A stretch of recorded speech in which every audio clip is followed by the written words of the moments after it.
Bismillahirrahmanirrahim. Elhamdülillahi ve salatu ve selamu ala Resulillahi. Esselamu aleykum ve rahmetullahi ve berekatuh. Кезекті fiqh dərsi 63-cü dərs. Taqırıb nəpil namazının buzuluğu. Өткен дәрісте nəpil namazına қатысты біраз мәлімет айтылған болатын. 4 рәкағатты nəpil намазының әр 2 рәкағаты өз алдына бөлік намаз болып саналады дедік. Сол себептен 4 рәкағат нәпіл намазына бастаған кісі оны бұзған жағдайда 2 рәкағатының ғана қазасы өтеледі дедік. Сосын нәпіл намазда қырағатты тәрк ету мәселесіне тоқталдық. Нәпіл намазда Құран оқып қырағат ету парыз, сондықтан да қырағат етілмеген болса қайта оқылады. Енді бұл жағдай 4 рәкағатты нәпіл намазда туындаса не істеу керек? Намаз бұзыла ма? Бұзылса қанша рәкағат етіп қазасын өтейді? Міне сол жерден тоқтаған болатынбыз. Оған байланысты мәселені 8 жағдайға бөліп қарастырғандығын да айтып өттік. Сол жағдайларға бүгін ретімен тоқталатын боламыз. Бұл 8 жағдай кітабымызда көрсетілмеген. Айткенмен тақырыпты аша түссін деген мақсатта бүгінгі дәрісімізді соған арнауды жөн санап отырмыз.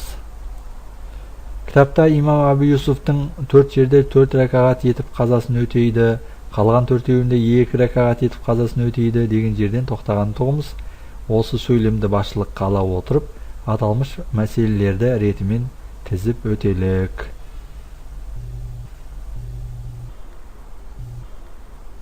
وعند أبي يوسف في 4 مسائل. İmam Abi Yusuf boyunca 4 рәкағатты нәпіл намаздарда қырағатты тәрк етуге байланысты 4 мәселеде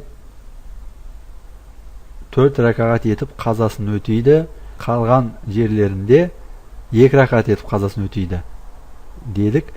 Ол 4 мәселе қайсы екен? Біріншісі 4 рәкағатты нәпіл намаздың 4-еуінде де қырағат етілмеген болса, яғни қырағатын тәрк еткен болса, имам Абу Юсуф бойынша 4 рәкағатты қайта оқиды, яғни қайта қазасы өтеледі. Имам Азам бойынша бұл жағдайда 4-еу емес 2 рәкағат етіп қазасын өтейді.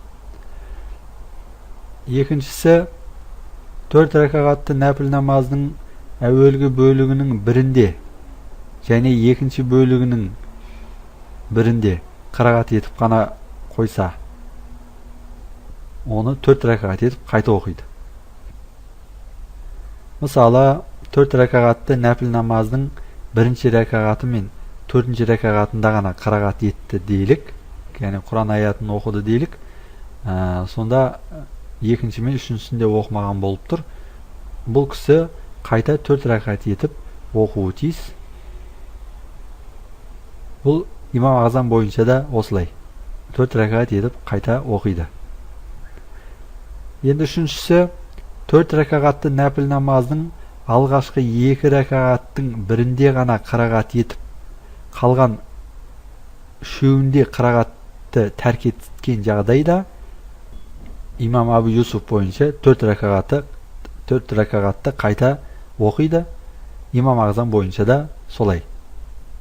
Мысалы, 4 рәкағат нәпіл намаздың 1-ші рәкағатында ғана қырағат етті дейлік, қалған 3 рәкағатында қырағат етпеген болса, бұл кісінің намазы есептелмейді. Қайтадан 4 рәкағатының қазасын өтеуі тиіс. 4-ші мәселе 4 рәкағатты нәпіл намазының соңғы 2 рәкағатының бірінде ғана, яғни 3-ші немесе 4-шісінде ғана қырағат етер болса, имам Абу Юсуф бойынша бұл кісі де ол намазы 4 рәкағат етіп қайта оқуы тиіс, яғни қазасын қайта өтейді деген сөз. Ал имам Азам Абу Ханифа болса, бұл жағдайда 2 рәкағат етіп қазасын өтейді деген. Осы 4 жерде имам Абу Юсуф 4 рәкағат етіп қазасын өтейді деген, қалған жерлерде 2 рәкағат етіп қазасын өтейді. Олар да 4-еу, соларды да айта кетелік. Birinchisi 4 raka'atlı nafil namazning avvalgi 2 raka'atida qira'at etib, so'nggi 2 raka'atida, ya'ni 3-chi men 4-chisida qira'atni tark etsa, Imom Abu Yusuf bo'yicha 2 raka'at etib qazosini o'taydi. Abu Hanifa және Imom Muhammad bo'yicha da o'slay. Bu жағдайда so'nggi 2 raka'atining qazosini o'tagan bo'lib tur.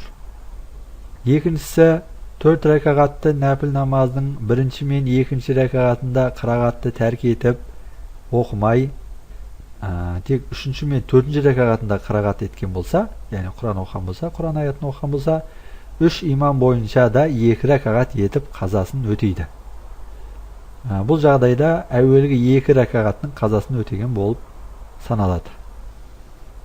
Üçüncüsü 4 raka'atlı nafil namazning alğaşqı 2 raka'atında, ya'ni birinchi men 2-chisida qira'at etib, 3-chi men 4-chining birinde qira'at etpese, мысалы, birinchi raka'atında, 2-chi raka'atında және 3-chi raka'atında Qur'on o'qib, Qur'on suresini o'qib, 4-chisida o'qimay ketsa, бұл кісі 3 imom bo'yicha 2 raka'at etib, ол namazын qayta o'qiydi. Yani qazasını öteydi. Bunысы соңғы 2 bölігінің qazası болып саналады. Төртіншісі керісінше 4 raka'atlı nafil namazның birinchi bölігінің birinde ғана qira'at etib, екінші bölігінің, yani 3 пен 4-тің екеуінде де qira'at etкен жағдайда, Imom Abu Yusuf пен Imom Azam бойынша онысын қайта 2 raka'at etib оқиды, yani qazasını öteydi. Мысалы, bir kişi 4 raka'at nafil namazın birinchi raka'atında süre o'qimay, 2-chi, 3-chi және 4-chisinde süre o'qidi deylik. Bu kişi bunusun 2 raka'at etib qayta o'quvi tiyis. Mine 4 raka'atlı nafil namazda qira'atni tark etуге қатысты 8 мәселе осы. Енді kitabımızga оралайық. وعند أبي يوسف في 4 مسائل يوجد الترك في شفعين. İmam Abu Yusuf boyunca 4 raka'atlı nafil namazlarda qira'atni tark etуге байланысты 4 мәселеде 4 raka'at qazasını öteydi. O fil baqi, al қалғандарында raka'atayn 2 raka'at etib qazasını öteydi dedik. Жалпы 8 мәселе болып отыр сонда. Bu 8 мәселені biz tizib o'tdik. Wa inda Muhammadin raka'atayn fil kull. Al endi Imam Muhammad rahmatullohi alayhning tuzurumi bo'yicha sayib o'tgan 8 мәселенің bәрінде 2 raka'at qana qazaсын o'teydi ekan. Ары қарай оқимыз. Осымен qira'atқа байланысты мәселе осы жерде тәмам. Ары қарай нәпіл намазына қатысты басқа мәселені қысқаша айтатын болады. Wa in lam yaq'ud fil wasat. Ал енді 4 raka'atlı нәпіл намазының ортасында отырмаған болса, яғни алғашқы 2 raka'atынан кейін алғашқы отырысқа отырмаған болса, ат-тахият отырысына отырмаған болса, ау науа арбаан, немесе 4 raka'at нәпіл намаз деп ниет етіп бастап, ва атаммаснейн, бірақ оны 2 raka'at етіп тәмамдаған жағдайда, фала шай'a алейх, ол кісіге ештеңе қажеті жоқ, яғни қазасы да, саху сәжде де жасалмайды. Мысалы, бір кісі тахаджуд намазында 4 raka'at нәпіл намазға ниет етіп бастады делік. Алғашқы 2 raka'атын тәмамдағаннан кейін ат-тахиятуға отырмай 3-ші raka'атқа бірден бастап кетсе де, ол кісінің намазы бұзылмайды, ары қарай жалғастырып кете береді. Немесе 4 raka'at нәпіл намазға ниет етіп бастап, оны 4-ке тәмамдамай 2 raka'аттан сәлем беріп аяқтаған жағдайда да, ол кісіге ештеңе қажеті жоқ. ويتنفل راكبا موميا خارج المصر. Ары қарай ғалым көлікте намаз оқу мәселесі жайында сөз ететін болады. Бұл тақырыпты иншалла келесі дәрісімізде оқитын боламыз. Вальхамдулиллахи раббил аламин.